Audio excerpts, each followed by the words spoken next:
Join us for a review of the Mercedes E-Class All-Terrain, one of the reviews you have requested, and we are really happy to fulfill your wishes. In general, all you need to know: an exterior, interior and the driving experience, today with the E450 strong petrol engine. In general, everything you need to know about the Mercedes E-Class facelift, no matter sedan, estate or here the all-terrain version, but today with a unique focus on this special version of the estate or t-modell, the Mercedes E-Class all-terrain, crossover look, big wheels, air suspension. What else? We're going to find out in full HD, full screen and full length. Let's go!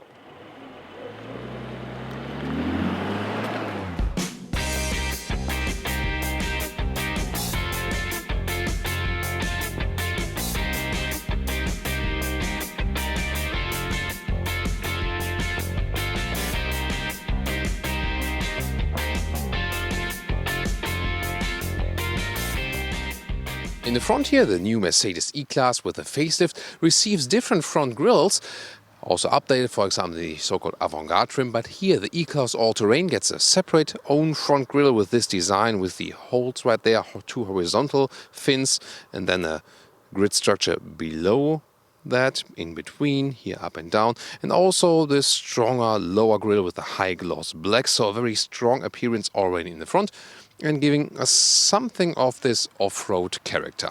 LED headlamps are now standard with the E-Class, optional also with the multi-beam high beam function, and you can see here one stripe now for the LED daytime running light, and then two dots inside signalizing this E-Class, whereas S-Class would have three dots and one dot then for the C-Class. That's then the differentiation now. And all E-Class facelift versions, also the all-terrain here, the only exception is not the exclusive version with the star on top, but all others get these power dome accentuations on the hood, making it appear more powerful. And now we start our famous guessing game: from which side will I enter the stage today? During that, I give you the length: 4 meters 92, 16 foot 1 or 194 inches is the length. And here we go. Hello. So here we are. Side mirrors fold in at the moment, black cover and also black frames around the windows. Put a head on the inside, then the mirrors fold out. And special unique feature for this all-terrain version, here the big crossover cladding right there, front and in the rear. In the rear, however, it's a little bit split here by the rear door. That looks kind of weird. And it always comes with big wheels, 19 or 20 inch. Here today we have the 19-inch wheels, also with an aerodynamic design, optional 20 inch. I think this is also big enough. Here at the moment winter tires, so it will look even more impressive with the summer tires then. Yeah, but I think 19-inch you're just fine with that. Have a good visual and some more dampening comfort from the tires. Speaking of comfort, this one here, the all-terrain, always comes with the otherwise optional air suspension, giving you this carpeted ride like in the E-Class. The E-Class and also the Mercedes GLE, one of the few cars left on the market where you really have a very soft ride with an air suspension. And then, of course, the typical estate styling here. The all-terrain version just available as the estate, but here one of the few estates that's also available on the US market. What do you think here about the design? And here we go with the rear, where the facelift changes for the sedan are a little bit more striking. Here with the estate versions, it's more or less the tail lamp design, which looks more modern in this dot structure, LED, really cool. E450, the engine for today. But here the all-terrain version is again more unique with this high gloss cover here in the lower area, so next to the hatch, and then another one here, well, is it off-road diffuser, shall we call it that way, here in the lower area. Really interesting. And then pure fake exhaust, Autogefühl fake exhaust police alert. This is a very good example, the real one underneath. I think not really necessary. They could have done with a good off-road look here without these fake pipes. As for engines, you get 2-liter 4-cylinder or 3-liter 6-cylinder, both petrol and diesel. The main engine for today, and also in general for here, the E-Class All-Terrain, will be the E450. That's a 3-liter inline 6-cylinder turbo petrol engine, around 360 horsepower, all-wheel drive, rear-wheel bias. Around 5 seconds is the acceleration figure to 100 kilometers or 62 miles an hour, and the so-called EQ boost. That means it's a mild hybrid technology.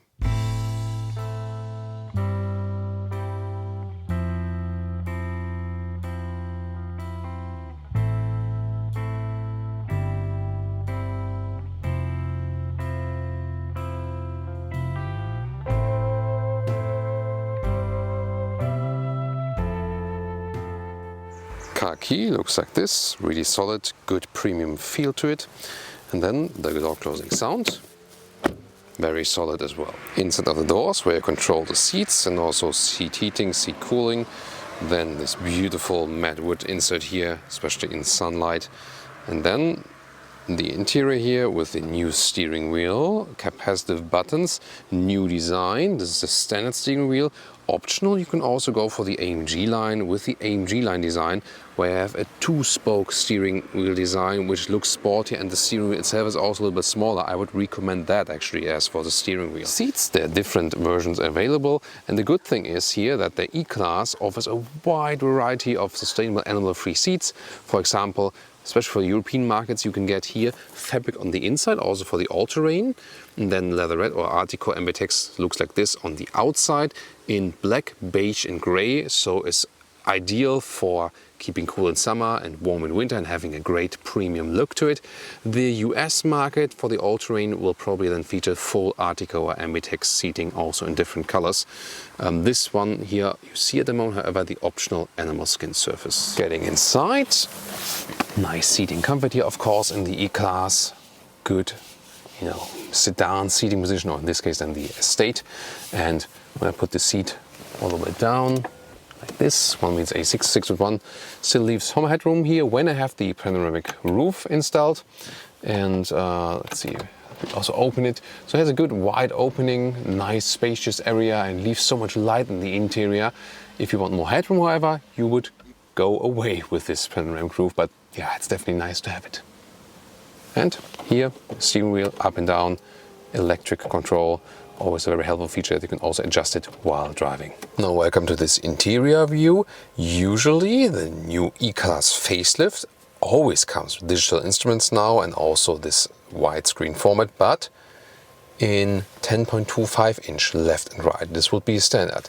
Optional or standard here for the all-terrain version, the wider, bigger setup, 2x 12.3 inch, so 2 times the bigger screens, and this of course a very impressive setup. Zoom more details to all of these screens, to both screens, very interesting.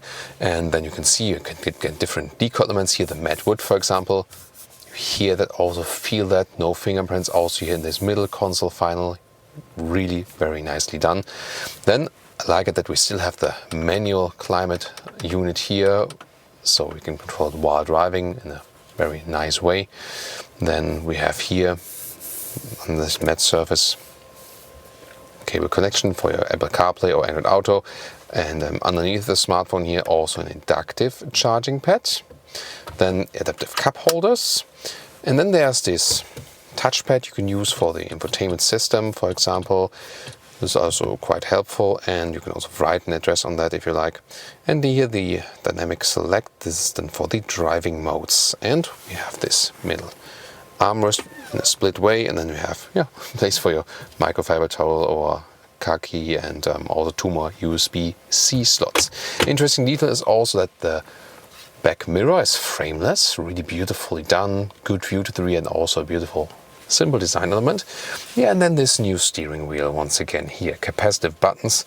On the left side, for example, you slide or you click for the cruise control settings, and it is for a capacitive steering wheel well done.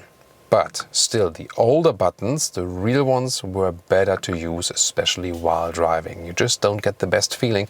On the right side here, slide, for example, the volume, or click once for muting. But still, I mean, it's a more clean design, but then again, not real suitable to use it while driving. That's the thing. And then there's the voice input, which is always fun to use, either with pressing it here on the steering wheel or say, "Hey Mercedes, hey Mercedes, how can I help? Drive me to Berlin." And that would be, for example, the GPS input. Route guidance to Berlin is starting. Yeah, that's very nicely done, and you can also have some other things like activate head-up display, for example, if it's not activated yet, and so on and so on.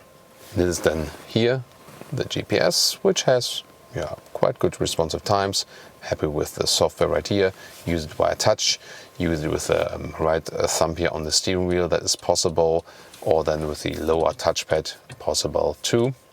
And interesting here, for example, for the comfort setting, ambient lighting, different colors and so on. This is always really fancy to use. Of course, ocean blue or purple sky are my favorite ones. The massage is really nice, and of course also an option here, for example, with the wave massage.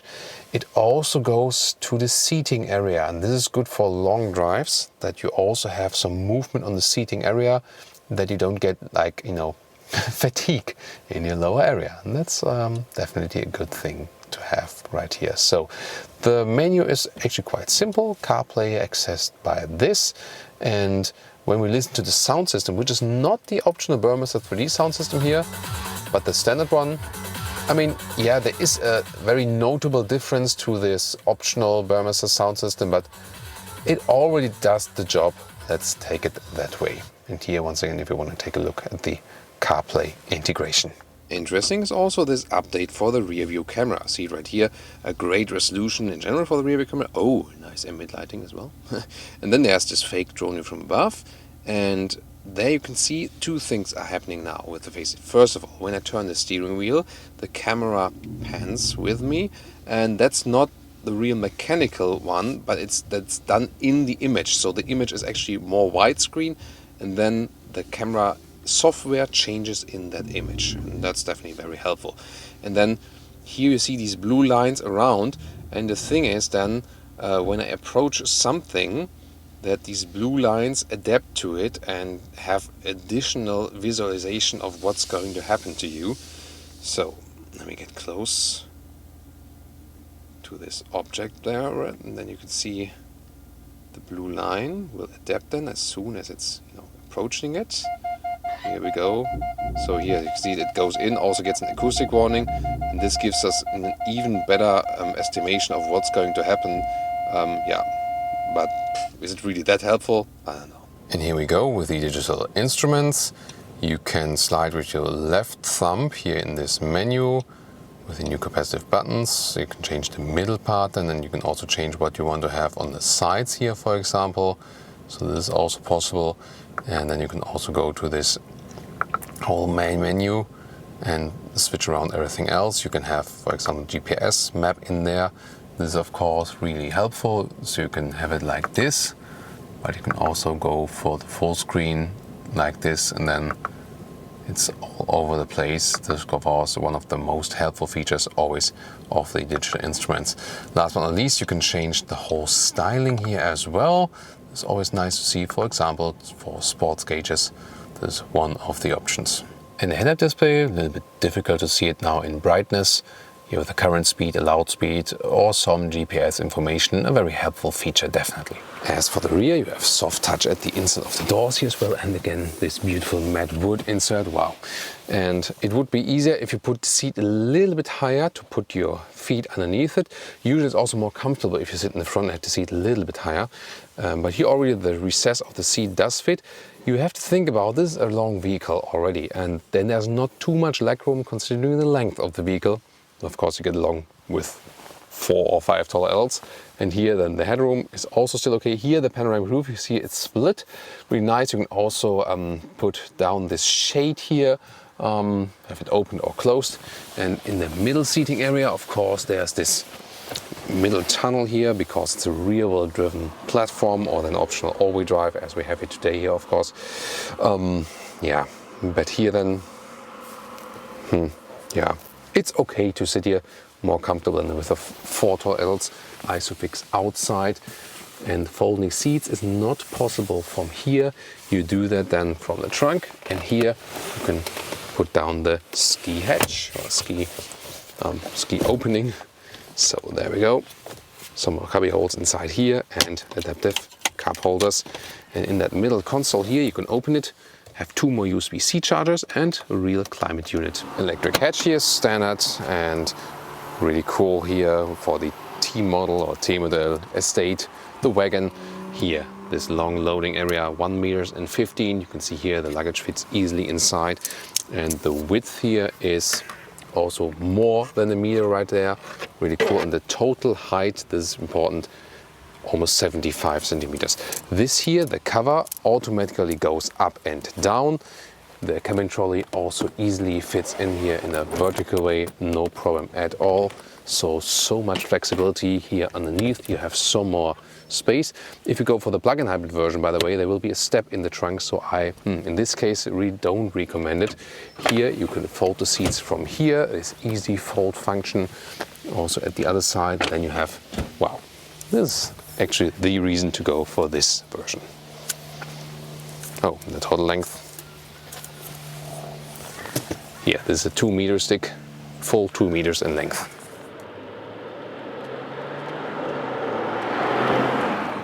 Welcome to Thomas's Driving Lounge with the Mercedes E-Class E450 All-Terrain, a state version, das T-modell, that's in German.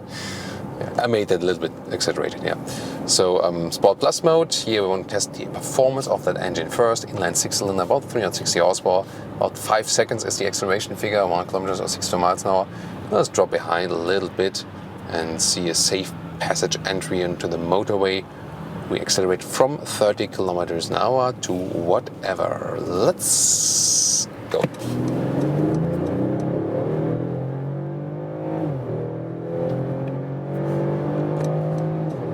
Well, that's 140 kilometers an hour. I'll tell you that's blocking us at the moment, but really good acceleration. And now we can test how is the acceleration when we are already at speed from 120 kilometers an hour.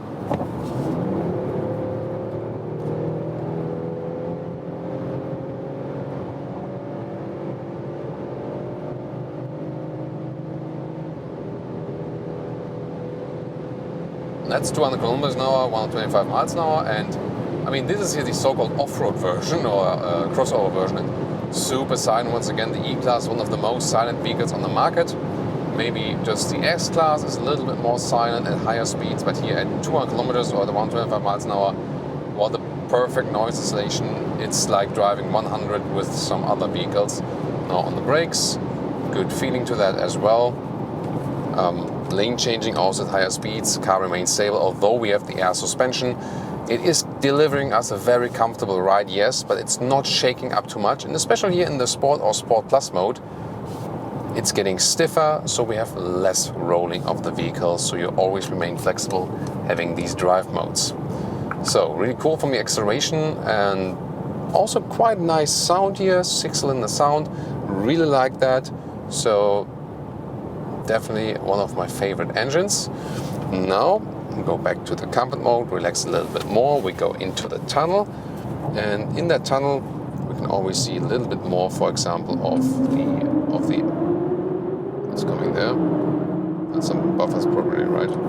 So here, for example, we can set the ambient lighting. The brightness is all the way there. Color. I think we should go here. Ocean blue. There we go. That's better, right?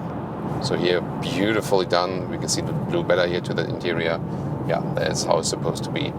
So really cool. As for the very central ambient lighting in the tunnel. And then once again, what a relaxing motorway vehicle. Really perfect. As for the air suspension, the big wheels are actually okay.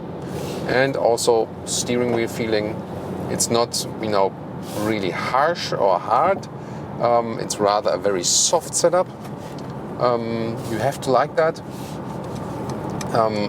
There are more sporty behaving cars. This is also not the AMG line or something. So that always depends on, and then you have this, effect from the seat where it goes left and right from the bolsters to keep you a little bit tighter in the seat. Also very interesting function here with the E-Class. Has been for quite some time. So of course you don't feel the sporties here in the E-Class, especially not with the air suspension, but such a great comfort both in seating and as for the suspension. That's what you really should appreciate about the E-Class. When you go with the standard suspension with the E-Class, by the way, here for the all-terrain, air suspension is standard, which is of course cool. But even if you go for a more budget version of the E-Class, I mean, we've been driving the standard E-Class suspension with the 20-inch wheels in the US near Vegas, and even that was great comfort. So although they have so many different suspension options, you know, the standard one also has somewhat adaptive dampers, but you cannot adjust them. And then the option B above that would have adjustable dampers as well, also like with the sport one, so it has an effect on it. And both are great, and the base suspension is also really great. So I would always say this one here, the all-terrain with the air suspension, with big wheels, with the bigger infotainment system and so on, is like the dream estate Mercedes. So everything in it, almost. Of course, you can always add more options. But if you think about, this is quite cool, but can I just go for base E-Class? It's also possible, of course, you know. So it will still offer you a lot of comfort at a really, really decent price, because when you spec an E-Class in a, normal way, even don't exceed too many options, then it's always the case that you can easily also double the price, and then it gets really, really, really, really tough on your budget, definitely. Sitting here, cruise control on the steering wheel. You can slide with these new buttons, and sliding means 1 or 2 kilometer, like 1 kilometer down, 1 kilometer up steps. If you click, you do get this kind of feedback. These are 10 kilometer steps. Or when you press the minus button, it's like, you adjust it then to the, to 10 minus 10. Or if you haven't it set before, if it's off, like cancel here, and then you press it, then it's the actual or the current speed. So here once again in tunnel with the beautiful ambient lighting, always like that, such a spectacular effect. And then let's go back to Sport Plus mode to have the biggest boost, and once more acceleration from 100 kilometers up to, let's see where we go.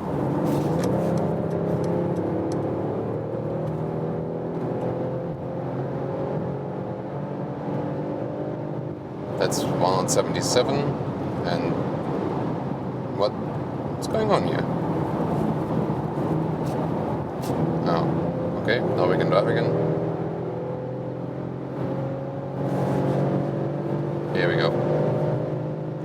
Really stable once again, also in this high-speed corner. 2 kilometers an hour, 125 miles an hour.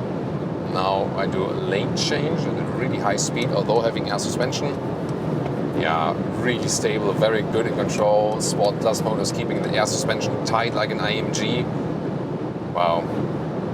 So nicely done that you can adjust it really, going from this air carpet soft ride to a sporty ride, which really comes closer to an AMG model as for the suspension. Really, really nice. Now harden the brakes here down to 120. Of course, you can't deny the weight of the vehicle, no doubt about that. And then you think you want to have some calmness and comfort again, switch it back to the comfort mode, and then you have that suspension, flying you over the road once again. Definitely driving-wise, you can just confirm that the Mercedes E-Class All-Terrain is one of the dream estates on the market. And now to some city driving, here with the E-Class in the all-terrain version. Air suspension, E450. So this air suspension, of course, always gives you this, air carpet rider-like, so very soft comfort, really nice. And you do have the big wheels here, yes. In this case, the 19-inch wheels, and of course, the bigger you go with the wheels, the less comfort you have in general. Still, the E-Class offers you great comfort, even if you go for bigger wheels. But here, I think the 19 are definitely enough. I mean, it's definitely a striking look. But if I would think about going for the 20-inch, I mean, we had it before in the E-Class, it was okay. But I would really stick with the 19-inch. They're still a good compromise. You always have a great visual appearance, already massive. But going for 20-inch wheels, I think is not really necessary here. So, and also you can have it depend on the driving mode, eco or comfort mode. The air suspension is really soft and so on.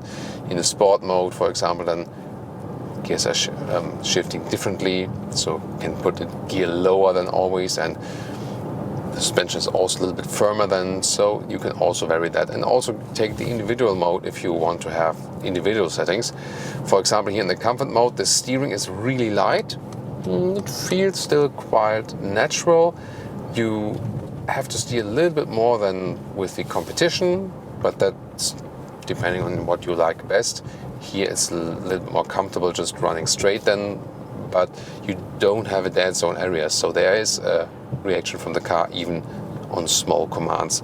The new steering wheel is very well to control, definitely. I do prefer the new AMG steering wheel, which is a little bit smaller, also has the sporty design with the 2-spoke design here. This one here with this closed area and this slot. No, not what you think. I thought I said slot with O. With the slot in the middle. Really strange design indeed. Yeah, I don't know. Not the biggest fan of that. And also controlling the capacitive buttons while driving. Whew. Yeah, I mean, you did have these touchpads before, but they were somehow better to control than these ones here now, especially because you don't know like when I'm going left and right, when up and down, you know, slip.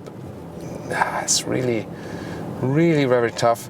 So I tend to use at least a lower touchpad or something, or then the touchscreen, but here in the middle, you know, there's not much anything else you can do. So yeah, again, not the biggest fan of this new development. I think it's a step backwards. Other than that, it's a fantastic ride once again in the E-Class, also in the city. I always say it's all Mercedes you need. If, for example, people ask me like, do I need a Mercedes S-Class? And I always say like, take the E-Class, it's smaller, you can, it's not a tiny car, you know, but it's smaller than the S-Class, you can get around the city a little bit better. You save a lot of money, you have better seating options, you know, S-Class only available with one fabric interior when you ask it at the dealer.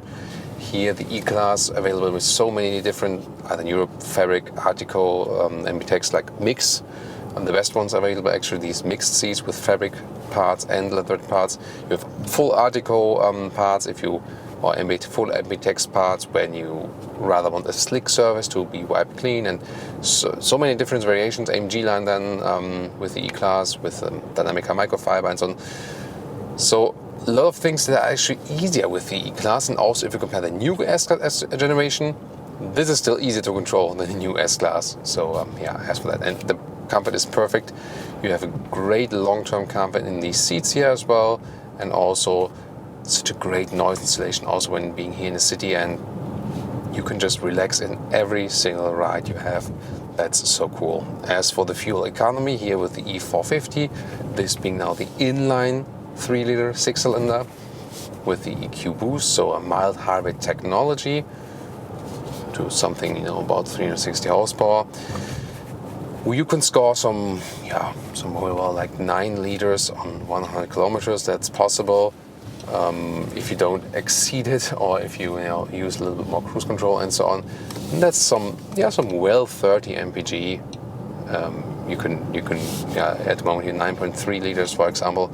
So 30 mpg plus is definitely possible with this vehicle, and the mild hybrid technology does some of the job definitely, but this inline 6-cylinder is a good engine in general, definitely. So I think at Mercedes in general, this is the engine to go for at this moment, no matter which model you have. It's the one I prefer in driving, from the power output, from its calmness, from its sovereignty. So you can drive it at so low RPM because of the big displacement. Really very nice. At the same time, you have a great power boost, great power output. We shown it to you earlier on the motorway. So to me, this is my favorite Mercedes engine at the moment. We've been driving it also in the GLE, in the GLS, and also they are performed very well in the fuel consumption. And we had the comparable diesel to it.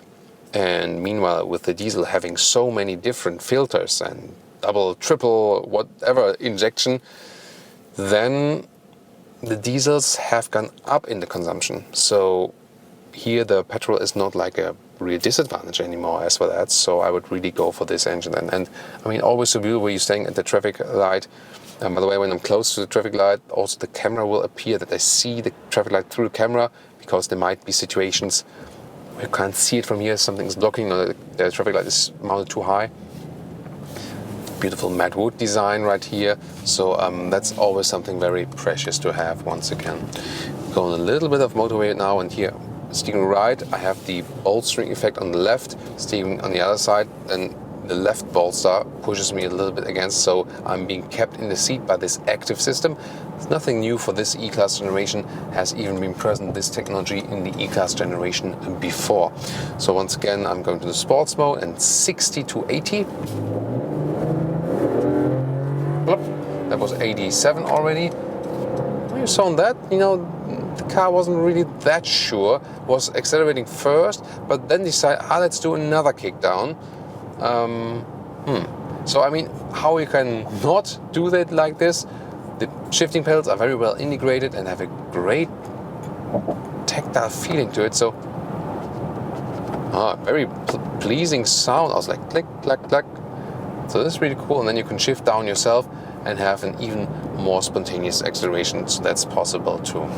However, let's go back to the comfort mode and let's test some of the assistance systems.